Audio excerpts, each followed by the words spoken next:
இங்க என்ன சொல்றாருன்னா, இங்க திமுக கூட்டணி மேல நம்பிக்கையை மக்கள் இழந்து விட்டார்கள்.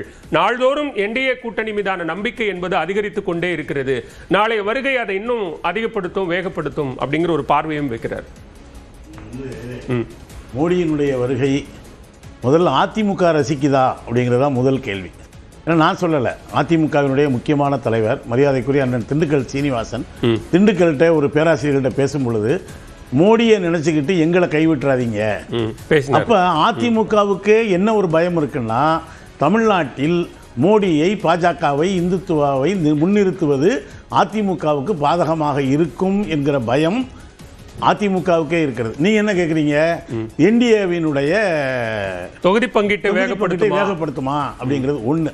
ரெண்டாவது, சகோதரி சொன்னாங்க இது ஒரு அறிவார்ந்த கூட்டணின்னு. இன்னைக்கு ஒரு பற்றி எரிகிற பிரச்சனைன்னு சொல்லலாம், அல்லது பற்றி எரியாத பிரச்சனைன்னு சொல்லலாம். வித்தியாசமா சமையல் எரிவாயு தட்டுப்பாடு என்பது இன்னைக்கு உலகளாவிய ஒரு பிரச்சனை. அது இந்தியாவினுடைய பிரச்சனை மட்டுமல்ல.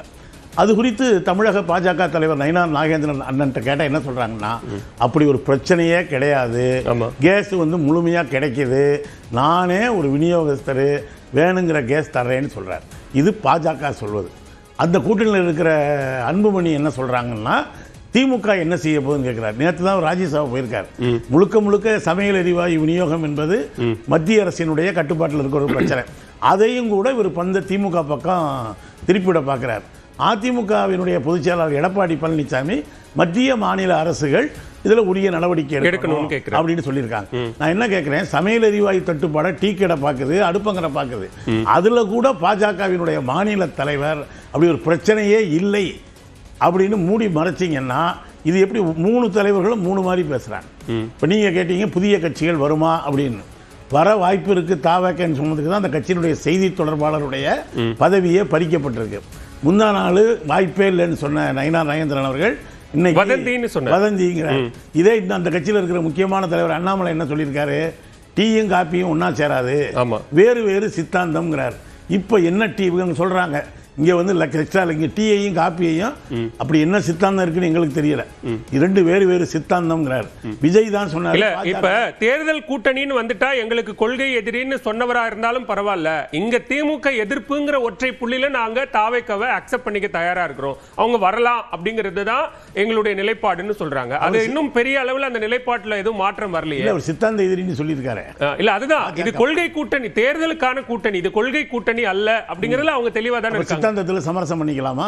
தேர்தல் கூட்டணிக்காக சமரசம் பண்ணிக்கலாம், அதுதான் அதனுடைய அர்த்தம். சரி, யாரு இப்ப விஜய் சமரசம் பண்ணிக்குவாரா, அல்லது பாஜக சமரசம் பண்ணிக்குமா, அதிமுக சமரசம் பண்ணிக்குமா என்பதெல்லாம் ஒரு கேள்வி. இப்போ ஆட்சி அதிகாரத்தை குறித்து எல்லாம் பேசுறோம்ல. துவக்கத்தில் அதிமுக என்ன சொல்லிக்கிட்டு இருந்துச்சு, அதிமுக தலைமையிலான கூட்டணி. இப்போ எல்லாரையும் என்ன சொல்ல வச்சுட்டாங்க, என்டிஏ கூட்டணி, அதற்கு தலைமை தமிழ்நாட்டில் தலைமை அதிமுக பொதுச் செயலாளர். அப்ப அந்த கட்சிகள் போய் யார்கிட்ட பேச்சுவார்த்தை நடத்தணும்? தமிழ்நாட்டில் தலைமை முன்னால அம்மையார் ஜெயலலிதா இருக்கிற காலத்துல அப்பவும் பிஜேபி இருந்துச்சு, மத்தியில என்டிஏ இருந்தது. என்னைக்காவது தமிழ்நாட்டில் என்டிஏ கூட்டணி அப்படின்னு சொல்ற தைரியம், என்டிஏ கூட்டணியுடைய தலைவராக யாரை போய் டெல்லியில போய் பார்க்கணுமோ, அமித்ஷா சந்திக்கிறார்கள் அப்படின்னா அப்படி போய் பார்க்கலாங்கிறத ரவிராஜா சொல்றாரு. அவங்க அதான் சொல்றாங்க, படிப்படியா இறங்கி தவறு இருக்கு. ஒரு தவறுமே இல்ல. ஆரம்பத்தில் அதிமுக கூட்டணின்னு சொன்னாங்க, இப்ப என்டிஏ கூட்டணின்னு சொல்ல வந்துட்டாங்க. இப்ப அமமுக யாரோடு பேச்சுவார்த்தை நடத்தும், அதிமுகவோடு நடத்துமா? இங்க தலைமை இவங்க தானே. அப்ப பிஜேபி ஏடிஎம்கே ஆபீஸுக்கு பிஜேபி தானே பேச்சுவார்த்தை நடத்தணும். இவங்க ஏன் அமித்ஷா வீட்டுக்கு போய் பேச்சுவார்த்தை நடத்துறாங்க? இப்ப என்ன பிரச்சனைனா, அண்ணன் கோபண்ணா சொன்னதுதான், அதிமுகவை கொஞ்சம் கொஞ்சமாக கபலீகரம் செய்து விட்டது. என்ன பிரச்சனைனா, ஒருவேளை இவங்க சொல்றாங்க வந்தாலும் கூட அது பாஜக ஆட்சியாக இருக்குமே தவிர இப்போது இருக்கிற அது எந்த அடிப்படையிலானது அந்த விமர்சனம் அப்படிங்கிற கேள்விதான் நான் கேட்கணும். அதுக்கான அந்த கேள்வி நான் உங்களிடமே முன்வைக்க விஜயதரணி. இங்க கடந்த கால வரலாறு, மற்ற மாநிலங்களில் பாஜக என்ன செய்திருக்கிறது, மாநில கட்சிகள் மீதான அவர்களுடைய ஆதிக்கம், சமீபத்தில் பீகார்ல நிதிஷ்குமார் முதலமைச்சராக இருந்தவரை ராஜ்யசபா உறுப்பினராக மாற்றுது அப்படிங்கிற வரிசையில அதிமுகவுக்கும் அது நிகழும் அப்படிங்கிற ஒரு பார்வையை முன்வைக்கிறாங்க.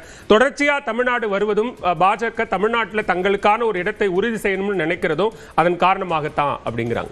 இல்ல எல்லாம் பாஜக எதிர்ப்பு அது ஒண்ணு மட்டும்தான். முதலமைச்சர்ல இருந்து அண்ணா வரைக்கும் பாஜக எதிர்ப்பு மட்டும்தான் பேசுறாங்க. இவங்க வேற எதையும் பேச தயார் இல்லை.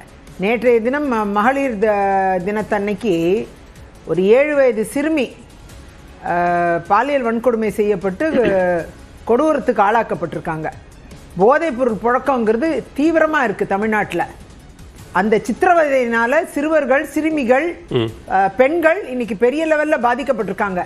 இதுக்காக ஏதாவது ஒரு முன்னெடுப்பை இந்த திமுக அரசோ முதலமைச்சரோ செஞ்சிருந்தாருன்னா, அதை பத்தி அவர் அந்த மேடையில பேசியிருந்தாருன்னா சந்தோஷம். வெறும் பாஜக எதிர்ப்பு தான் பேசுறாரு. 55% பெண்களுக்கு எதிரான குற்றங்கள் அதிகரிச்சிருக்கு. 125% போக்சோ வழக்குகள் மற்றும் சிறுவர்களுக்கு எதிரான குற்றங்கள் அதிகரிச்சிருக்கு போன ஆட்சியிலிருந்து இந்த ஆட்சிக்கு, இந்த 5 ஆண்டு காலம். போதை புழக்கங்கிறது கண்ணாபின்னா எந்த தரவுகளின் அடிப்படையிலானது? என்சிஆர்பி ரிப்போர்ட் தான. 2023 என்சிஆர்பி டேட்டா படி இன்னைக்கு 2025ல அந்த டேட்டா வெளியிடுறாங்க. 23 தரவுபடி, அதான் லாஸ்டா வெளியிடப்பட்டது.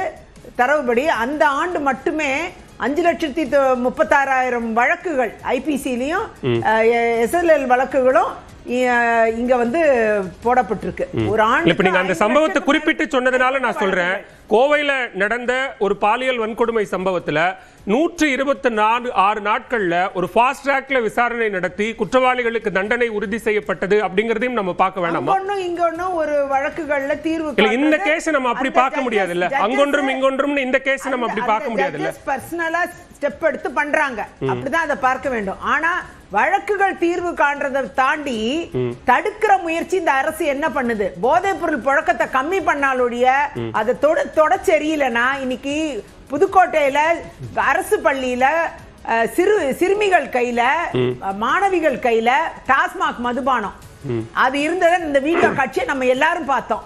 அந்த அளவுக்கு இன்னைக்கு டாஸ்மாக் மதுபானம் குழந்தைங்க கையில கிடைக்குது.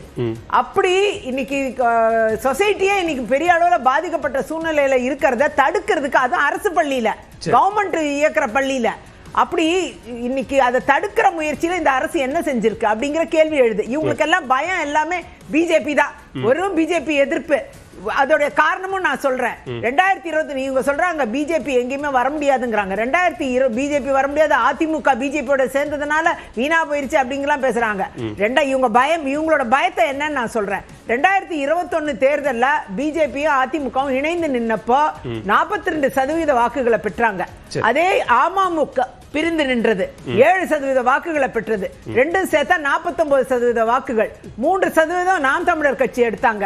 48% வாக்குகள்ல தான் ஆட்சி அமைச்சது திமுக.